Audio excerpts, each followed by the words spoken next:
Assalamualaikum warahmatullahi wabarakatuh. Apa kabar semuanya? Semoga semua selalu diberikan kesehatan dan diberikan perlindungan oleh Allah Subhanahu wa taala. Amin.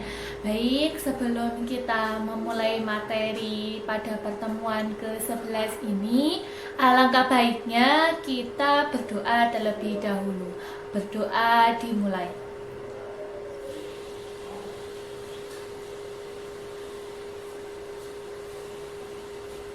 Amin. Berdoa selesai. Baik, untuk materi kita hari ini, pertemuan ke-11, yakni mengenai kritik sastrawan dan metode Gansir.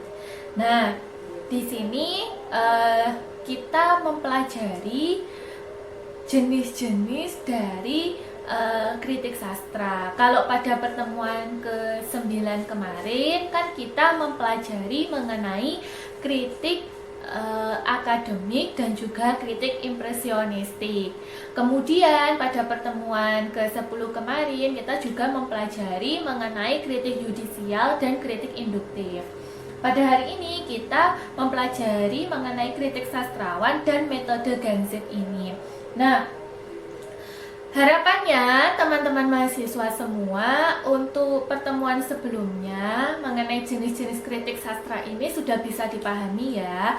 Kemudian juga masih ingat mengenai bentuk-bentuk kritiknya itu tadi. Nah, agar nantinya ketika kita mempelajari mengenai kritik sastrawan ini, teman-teman mahasiswa itu bisa membedakan antara jenis-jenis kritik sastra yang sebelumnya dan yang akan kita pelajari hari ini. Begitu ya. Baik, saya akan sedikit memberikan gambaran mengenai materi yang akan kita pelajari hari ini. Nah, seperti yang pada pertemuan sebelumnya, saya juga menjelaskan mengenai macam-macam kritik sastra ini. Nah, kenapa ini saya tampilkan lagi agar teman-teman mahasiswa bisa membedakan atau mengklasifikasikan macam-macam dari kritik sastra dari segi bentuknya, dari segi pelaksanaannya, dan juga dari segi orientasinya. Nah, dari segi bentuk, di sini ada dua. Yang pertama yakni kritik teoritis dan juga kritik terapan. Nah, kalau kritik teoritis di sini kan masih ingat ya mengenai teori-teorinya. Jadi itu kritik yang berdasarkan teorinya. Nah, kemudian kritik terapan di sini yakni bentuk pelaksanaannya atau penerapan dari teori-teori yang sudah dipelajari itu tadi. Nah, ini kita ketahui dari macam-macam kritik sastra dari segi bentuknya. Nah, jadi ada dua itu tadi. Kemudian dari segi pelaksanaannya, masih ingat ya? Di sini ada kritik yudisial, kemudian kritik induktif, dan juga kritik impresionistik. Nah, kritik yudisial kemarin kan berkaitan dengan hukum-hukum atau norma-norma yang berlaku sebelum karya sastra itu dilahirkan. Misalnya apa saja norma-norma atau hukum-hukum yang ada di dalam karya sastra itu, kemudian karya sastra itu dilahirkan. Nah, kalau kritik induktif ini kan yang kemarin ya, ada kata kuncinya itu bersifat objektif. Ini hampir sama dengan kritik akademik ya. Karena memang pada kritik induktif ini juga bisa masuk di dalam kritik akademik. Seperti itu kan. Untuk materi yang sebelumnya sudah saya jelaskan, nanti silakan bisa dibaca lagi.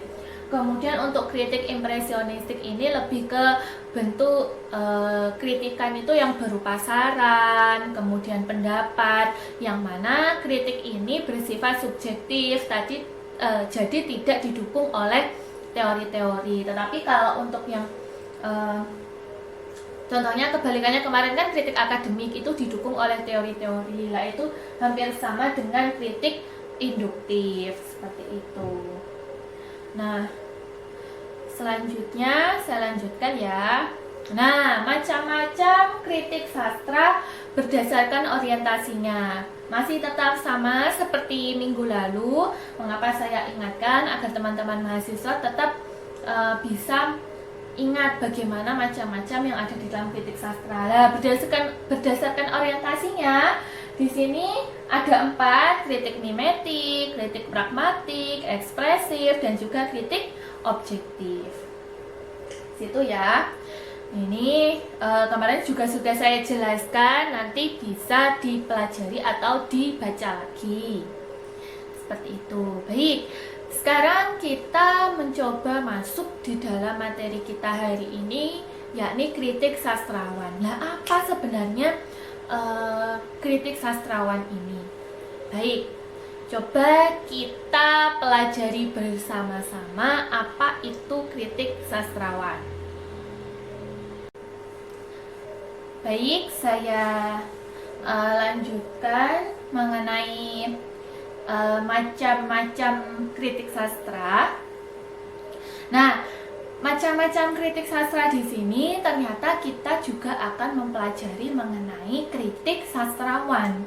Nah, kritik sastrawan ini seperti apa toh sebenarnya? Kemudian bagaimana bentuk dari kritikannya itu? Nah, di sini dalam bukunya Pak Pradopo pada tahun 2009 menyatakan bahwa macam-macam kritik sastra berdasarkan penulis kritik dan juga corak kritiknya, yakni dibedakan ada tiga ya. Nah, yang pertama, kritik sastrawan ditulis oleh sastrawan. Nah, jadi kritik sastrawan ini ya memang ditulis oleh sastrawannya. Nah, sehingga bentuk kritikannya itu ada 2, yakni bercorak ekspresif dan juga bercorak impresionistik. Nah, kalau corak ekspresif ini ya memang bentuk-bentuk ekspresi dari sastrawannya itu, entah itu bentuknya berupa ekspresi perasaan, kemudian ekspresi dari sikap psikologinya. Nah, ini masuk pada kritik sastrawan yang ditulis oleh sastrawan itu sendiri. Jadi pasti nanti bentuk kritikannya itu ada corak ekspresif dan juga corak impresionistik. Nah, corak impresionistik tadi sudah ya kemarin kita bahas itu, yang mana bentuk kritikannya itu misalnya hanya berupa saran, kemudian berupa pendapat, masukan, yang tidak didukung oleh teori-teori sehingga sifatnya itu subjektif seperti itu. Nah, ini bentuk ekspresinya, misalnya perasaan. Oh, ketika saya membaca novel ini, perasaan saya seperti gundah gulana, bimbang. Nah, itu kan hanya bentuk ungkapannya saja, ungkapan perasaannya, tidak didukung dengan teori. Kenapa kok ketika saya setelah membaca novel ini saya kok merasa bingung, kemudian merasa bimbang? Kira-kira kenapa ya?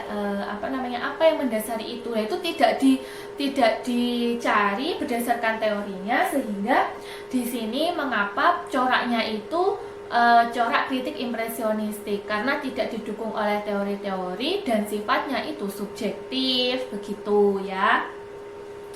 Baik, saya lanjutkan. Ini ya, yang kedua.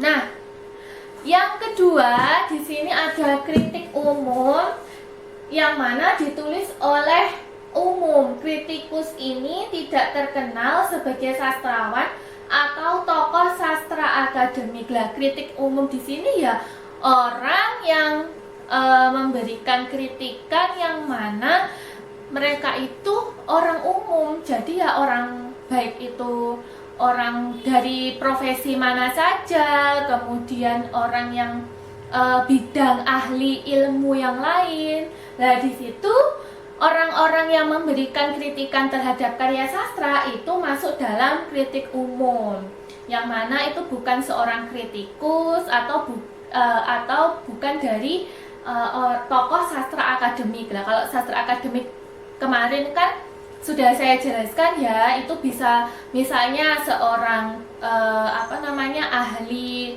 ahli bahasa, ahli sastra, kemudian peneliti yang memang itu dari bidang atau dari jurusan sastra, kemudian selain itu misalnya dari ketika seorang mahasiswa ingin menulis skripsi, tesis dan disertasi yang membahas mengenai sastra, nah itu di luar itu semua. Jadi misalnya dari bidang apapun itu dinamakan kritik umum. Nah, bercorak sama dengan kritik sastrawan. Mengapa di sini itu bercorak sama dengan kritik sastrawan? Karena orang-orang yang masuk pada kritik umum itu hasil kritikannya itu juga bercorak ekspresif dan juga impresionistik, yang mana tadi sudah saya jelaskan kalau kritik ekspresif itu ya hanya berupa ungkapan ekspresinya, perasaannya, ataupun sikap dari psikologinya. Lah kemudian corak impresionistik itu corak yang mana tidak didukung oleh teori-teori atau hanya bersifat subjektif itu sendiri. Nah ini karena kalau orang-orang yang pada umumnya itu kan ya memberikan pendapatnya itu hanya berupa saran misalnya, kemudian pendapat, kemudian apalagi ya, banyak seperti itu, yang pokoknya intinya berupa saran gitu ya. Nah ini tokohnya, ya ini ada Jakob Sumarjo dan juga Wiratmo Sugito, seperti itu. Itu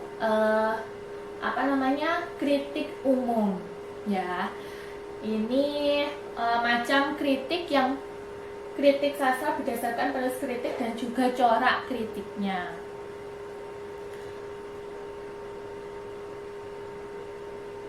Nah ini yang ketiga, kritik akademik, ditulis oleh akademisi ya. Akademisi yaitu baik mahasiswa, dosen, ataupun peneliti ahli bidang sastra maupun bahasa. Nah ini pasti akan bercorak ilmiah seperti itu. Nah ini mengenai macam-macam kritik sastra berdasarkan penulisnya. Nah sehingga di sini ya kita akan mempelajari mengenai kritik sastrawan ini. Nah ini boleh ditulis oleh sastrawan ataupun kritik umum, yakni orang pada umumnya. Nah, itu hampir sama. Kita akan mempelajari ini. Jadi nanti bentuk kritikan ini ya bersifat subjektif itu tadi, tidak didukung oleh teori-teori. Jadi bisa hanya berupa pendapat-pendapat saja. Nah, itu yang akan kita pelajari di dalam kritik sastrawan hari ini, materi hari ini. Gitu ya. Semoga bisa dipahami. Dari sini saya lanjutkan mengenai pengertian dari kritik sastrawan itu. Baik, mari kita perhatikan materi mengenai kritik sastrawan ini. Coba ya kita pelajari bersama-sama pelan-pelan. Nah, kritik sastrawan. Kritik sastrawan merupakan bagian dari kritik sastra terapan. Nah, apabila tadi saya katakan di awal sendiri mengenai macam-macam kritik sastra itu kan ada dari segi bentuknya. Nah, dari segi bentuknya itu kan ada dua, kritik teoritis dan juga kritik terapan. Nah, ternyata pada kritik sastrawan ini masuk pada bagian kritik sastra terapan, yang mana di sini bentuk kritikannya itu dari segi dari segi bentuknya itu diterapkan. Ini sastra terapan ini diterapkan, teori-teorinya itu diterapkan, kemudian baik secara eksplisit maupun implisit seperti itu. Nah ini masuk pada kritik sastrawan. Nah, yang selanjutnya, kritik sastrawan bersifat objektif yang dilakukan oleh seorang sastrawan pada karya sastra pada angkatan 1950-an. Nah, Di sini kritik sastrawan itu bersifat objektif yang dilakukan oleh seorang sastrawan pada karya. Jadi dulu kritik sastrawan ini juga istilahnya, karena kritik sastrawan ini masuk pada sastra terapan, di sini juga ada, tadi kan saya katakan ada implisit dan juga eksplisit lah. Kalau implisit ini bersifatnya itu objektif pada tahun 1950-an, tetapi dengan perkembangan angkatan, di situ kritik sastrawan ini mengalami pergeseran, yang mana yang dari bersifat objektif itu bersifat subjektif. Mengapa tadi saya katakan kalau bisa bersifat implisit maupun eksplisit itu tadi. Lah ternyata dulu juga pernah bersifat objektif ini. Akan tetapi perubahannya dari perkembangannya itu, maka ada pergeseran. Oh, ternyata kritik sastrawan itu juga bersifat subjektif, yang mana coraknya itu eksplisit dan juga impresionistik tadi. Gitu.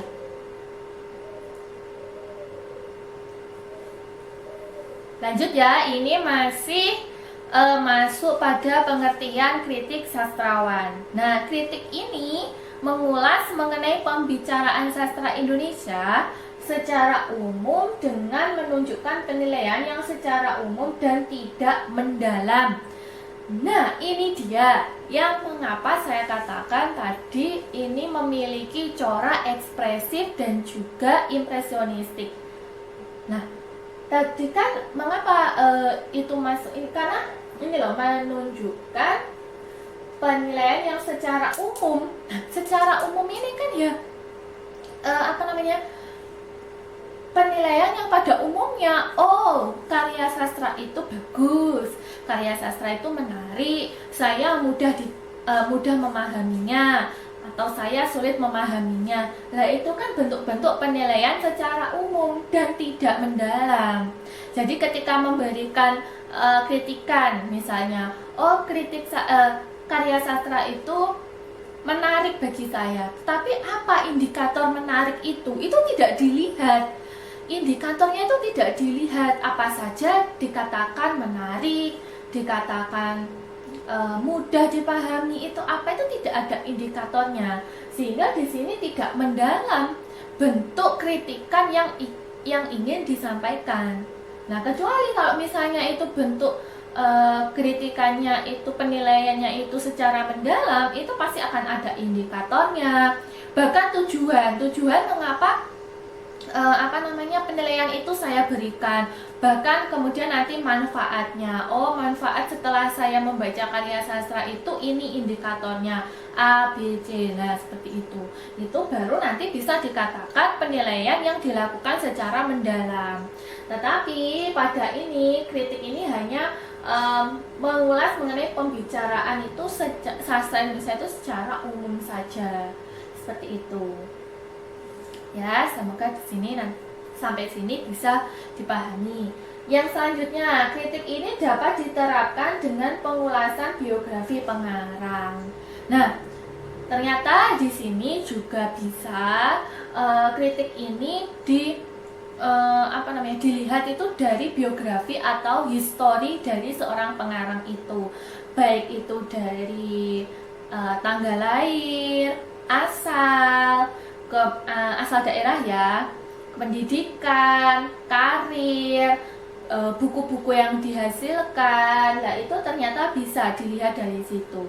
Tetapi apakah itu cukup untuk mendukung kalau kritikan itu bersifat objektif? Karena kan sudah didukung oleh biografinya beliau. Nah, saya rasa itu kurang. Karena mengapa? Karena di situ hanya mengulas ya biografinya pengarang itu, tidak secara mendalam. Ketika beliau itu lahir di suatu daerah misalnya, kemudian ya sudah, hanya oh beliau lahirnya dari sini, tidak dilakukan secara mendalam apa saja budaya-budaya yang ada di daerah kelahiran pengarang itu, kan itu tidak. Nah, jadi di situ hanya sebagai acuan saja. Mengapa kemudian di sini tidak didukung oleh teori. Misalnya kalau didukung oleh teori, oh ternyata budaya yang muncul di sini itu ini, nah teori itu muncul di situ. Nah itu baru nanti akan dikatakan sebagai kritik objektif. Tetapi kalau seperti itu masih belum seperti itu ya. Nah ini kritik mengenai kritik sastrawan. Baik, saya lanjutkan lagi ya.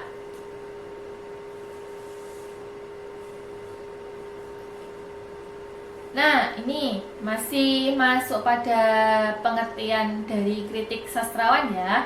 Nah, di sini yang selanjutnya kemudian dikemukakan penilaian yang juga dihubungkan dengan pengalaman hidup pengarang untuk membicarakan karyanya. Nah, apabila tadi itu misalnya mengetahui ya dari biografinya beliau, oh ternyata beliau itu lahir di suatu daerah, misalnya di Sumatera lah, katakanlah seperti itu ya, misalnya contoh di Sumatera.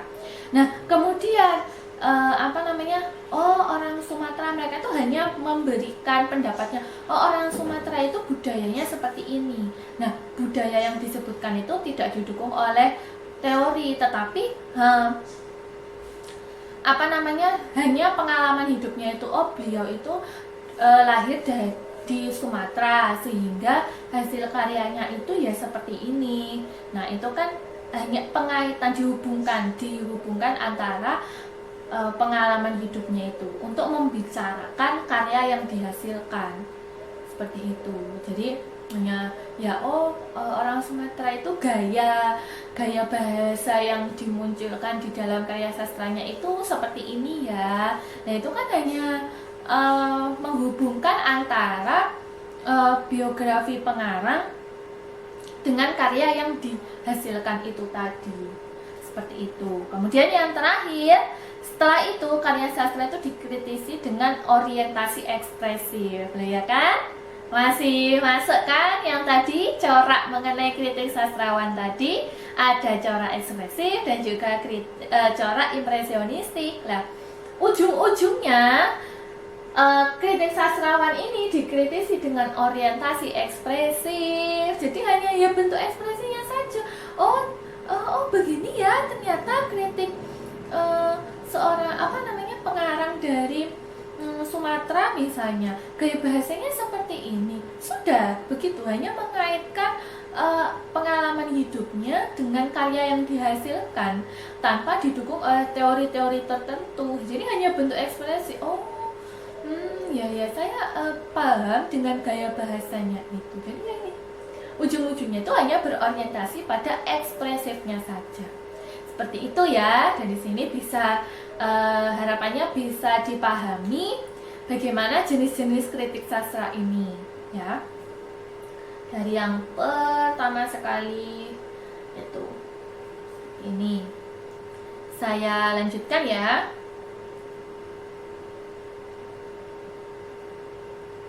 Nah, kita masuk pada teknik kritik sastrawan. Nah, setelah kita tadi mempelajari mengenai teknik kritik sastrawan, tadi itu kan pengertiannya ya, pengertian dari kritik sastrawan. Nah, di sini tekniknya. Dalam bukunya Pak Pradopo pada tahun 2020 pada halaman 343 itu menjelaskan mengenai teknik kritik sastrawan. Nah ini ada tekniknya. Yang pertama dimulai dengan penyingkatan cerita. Nah jadi ketika sudah membaca karya sastranya itu di sini dimulailah dengan penyingkatan cerita. Oh singkat cerita itu seperti ini. Ambil intisarinya. Kemudian diberi komentar secara singkat. Lah ini loh. Ini. Mengapa ini itu masuk pada corak ekspresif? Karena komentar yang diberikan itu hanya secara singkat, tidak mendalam.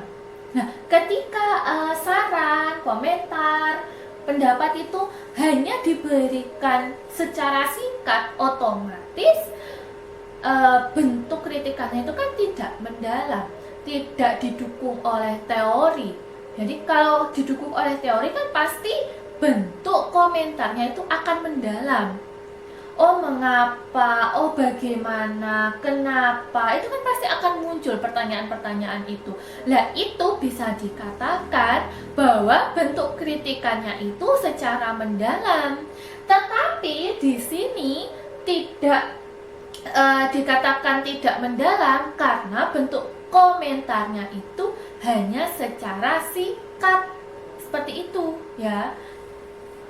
Nah, kemudian masuk juga pada kritik impresionistik. Nah, di situ ketika sudah memberikan pendapat secara singkat, itu masuk pada bentuk penilaiannya. Nah, mengapa di sini dikatakan juga bahwa kritik ini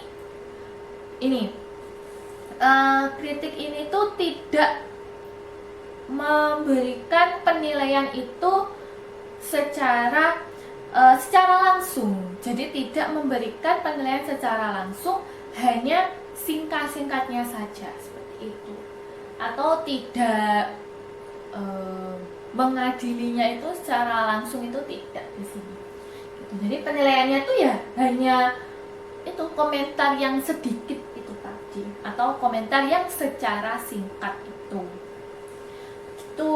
Ini teknik kritik sastrawan. Boleh nanti ketika kalian kok ingin, saya ingin mengomentari karya sastra itu secara singkat saja, maka apa yang kalian lakukan itu masuk pada kritik sastrawan itu tadi. Nah, kritik sastrawan itu bisa dari sastrawannya langsung, memang kalian itu seorang sastrawan, atau kritik secara umum, seperti itu, seorang pengkritik yang secara umum. Itu kalau kritik akademik tadi kan sangat berkaitan erat dengan teori yang akan digunakan, tetapi kalau di sini tidak, sehingga masuk pada kritik umum atau kritik sastrawan tadi. Tuh. Lanjut.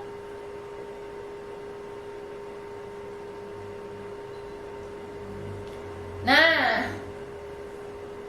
ini dalam kritik ini hanya sedikit membicarakan tentang gaya bahasa yang digunakan dalam karya sastra. Nah, jadi ini hanya sedikit sekali seseorang itu mengungkapkan bentuk gaya bahasanya. Karena apa? Bentuk komentarnya saja secara singkat, pasti komentar mengenai gaya bahasanya pun juga akan sedikit, tidak banyak.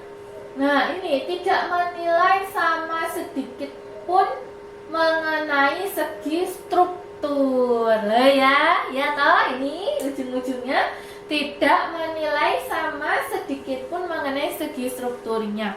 Nah, coba ketika kalian mengomentari karya sastra itu, kalian kemudian mengomentarinya itu dari segi strukturnya.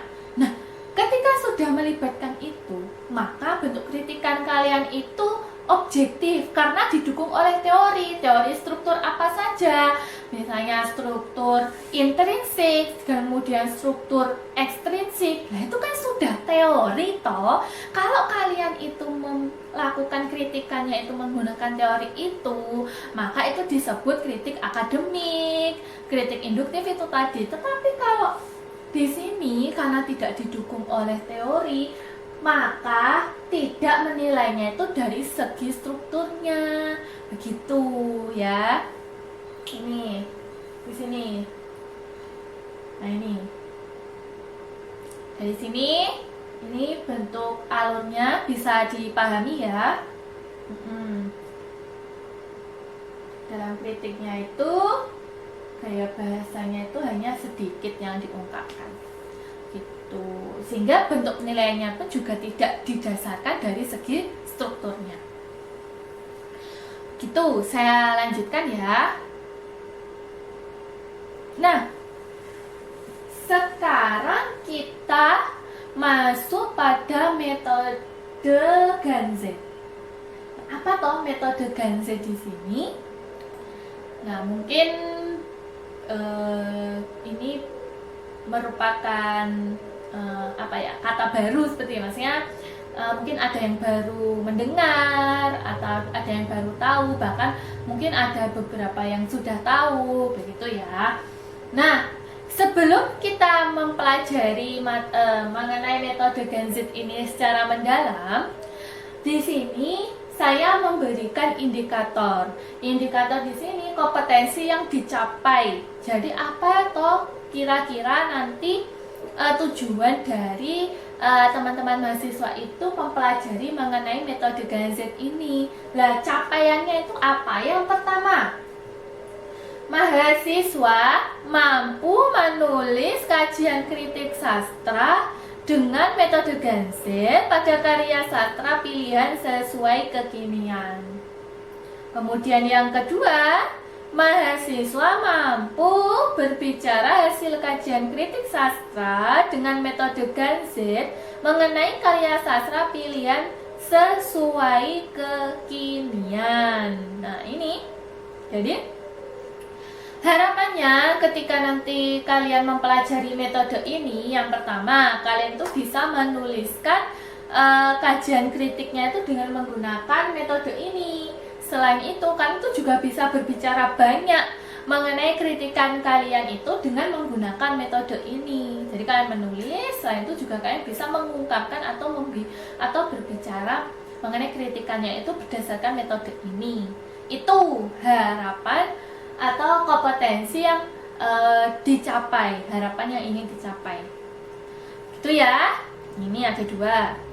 Baik, kita masuk materi mengenai kritik Ganzit untuk metodenya. Nih.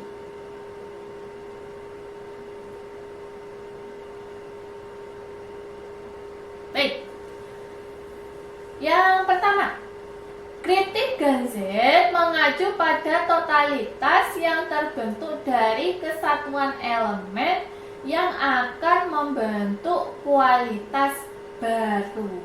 Nah, ini jadi pada kritik Ganzit atau metode Ganzit ini mengacu pada totalitas yang terbentuk dari kesatuan elemen, yang mana ketika membentuk suatu elemen itu maka akan muncul bentuk kualitas yang baru karena sudah totalitasnya itu dibentuk dari elemen yang kesatuan elemen itu, maka akan membentuk kualitas yang baru. Nah, kira-kira kualitas baru yang seperti apa yang akan dimunculkan ketika menggunakan kritik Ganzit ini?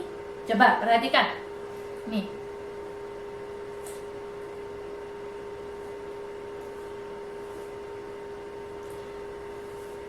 Ini. Kualitas. Nah, ini. Kualitas baru apa yang nanti akan muncul, yakni kualitas baru akan ditangkap oleh pembaca sebagai dasar apresiasi, resepsi, dan kemudian bentuk kritik. Oh, ternyata kritik Ganzit ini digunakan untuk dasar atau digunakan sebagai pendahuluan seorang kritik itu dalam apresiasinya, resepsinya. Kemudian ketika sudah dasar apresiasinya itu diperoleh, kemudian akan membentuk kritikannya itu tadi. Ini kualitas baru di sini. Misal contohnya itu seperti ini loh. Ketika kalian ingin memberikan kritikan ya. Nah, kemudian kritik Ganzit ini sebagai nanti dasar kalian, apresiasi kalian itu dasarnya. Lalu nanti akan membentuk kritikan yang baru itu tadi, itu kan sehingga memberikan oh ini bentuk kualitas baru saya, yang mana saya itu bisa memberikan kritikan saya. Nah, itu seperti itu. Nih, pengertian awal mengenai kritik Ganzit. Saya lanjutkan ya. Nah, masih masuk pada pengertian kritik Ganzit di sini. ada prinsip dasar kritik Ganzet, yaitu proses rekreasi atau penciptaan kembali karya sastra. Nah, ini ternyata prinsip dasar kritik Ganzet itu. Ini ya. Ini proses rekreasi atau penciptaan kembali. Oh, walah, ternyata prinsip kritik Ganzet itu rekreasi penciptaan kembali ini. Nah, kemudian penghayatan bersifat unik, bernilai, penemuan yang dinamis, membangun dunia dalam karya sastra. Oh, itu harapannya. Mengapa tadi pada kompetensi pencapaian yang ingin saya harapan dari teman-teman mahasiswa itu kan bisa menulis dan juga bisa berbicara. Karena apa? Ini proses penyampaian atau penciptaan kembali karya sastra itu, yang mana harapannya itu bisa memunculkan penghayatan yang bersifat unik, bernilai, bahkan berbentuk dinamis untuk membangun dunia dalam karya sastra itu. Jadi seperti penemuan-penemuan terbaru seperti itu ya. Ini prinsip dari kritik Ganzet itu sendiri. Tuh, saya lanjutkan ya. Ini masih berhubungan dengan pengertian kritik Ganzet itu.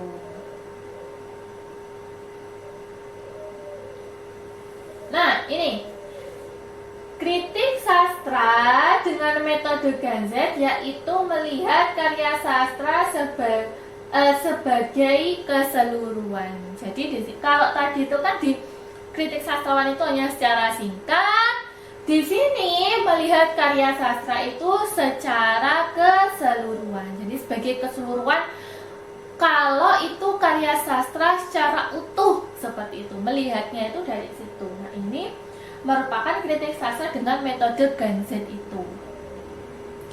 Kemudian kritik sastra Ganzet dijelaskan bahwa dalam kritik ini penilaian terhadap karya sastra timbul secara spontan. Ini penilaiannya itu muncul secara spontan. Jadi ya secara langsung seperti itu ya. Ini kalau tadi itu kan di kritik sastrawan itu tidak secara langsung ya. Kalau ini tuh seperti secara langsung begitu dalam melakukan penilaiannya. Ya toh, tadi sudah saya katakan toh di awal sekali itu kalau kritik sastrawan itu bentuk penilaiannya atau bentuk pengadilannya itu tidak secara langsung. Kalau ini secara langsung, secara spontan. Begitu. Nah, kita masuk pada metode Ganzet. Nah, dalam metode Ganzet ini landasan dasar, pokok pikiran dan uraian tentang metode Ganzet sebagai berikut. Nah, jadi metode Ganzet itu seperti apa? Landasan dasarnya, pokok pikirannya, dan uraian tentang metode ini tuh seperti apa? Nah, coba perhatikan. Yang pertama, tidak mengenal konsep a priori yang dipergunakan untuk menganalisa suatu cipta sastra. Nah, tidak mengenal konsep a priori. Apa toh konsep a priori ini? Lah, dari kata a priori sendiri itu kan bentuk berperanggapan sebelum keadaan itu terjadi. Jadi bentuk a priori ini kan bentuk berperanggapan ya, yang mana kejadian itu sebelum terjadi. Jadi sudah beranggapan, oh nanti bakalan seperti ini kejadiannya.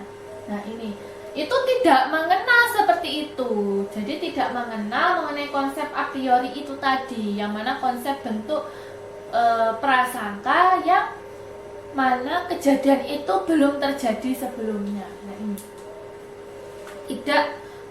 tidak menggunakan itu. tidak menggunakan konsep a priori ini. Kemudian kita perhatikan yang kedua, tidak mengenal adanya perbandingan dengan cipta sastra yang lain karena menolak adanya konsep universal yang diterapkan pada semua cipta seni.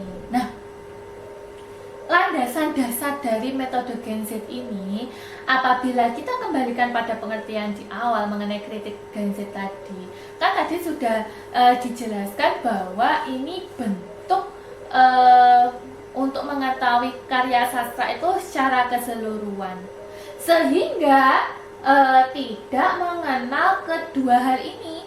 Jadi tidak mengenal konsep a priori, tidak mengenal adanya perbandingan. Karena apa? Ketika menggunakan metode Gen Z ini, kita melihat karya sastra itu secara keseluruhan, sehingga tidak adanya kedua hal ini. Seperti itu ya. Kemudian,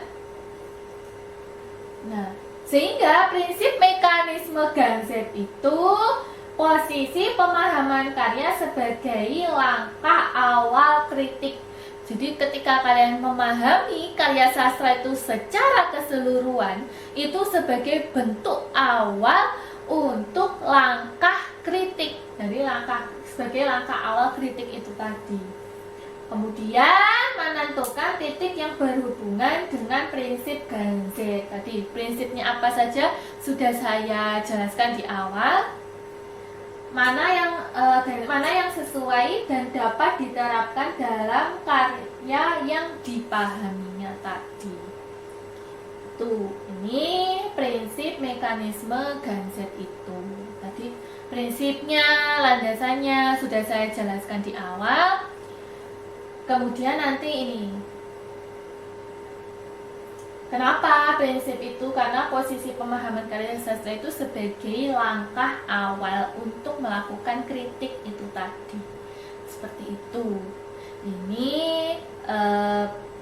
pengertian dari pengertian dari metode Gen Z itu. Ya.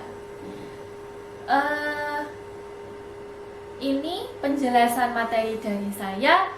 Nanti untuk contohnya, ya, mengapa ini saya berikan materinya di awal agar tidak rancu. Jadi nanti untuk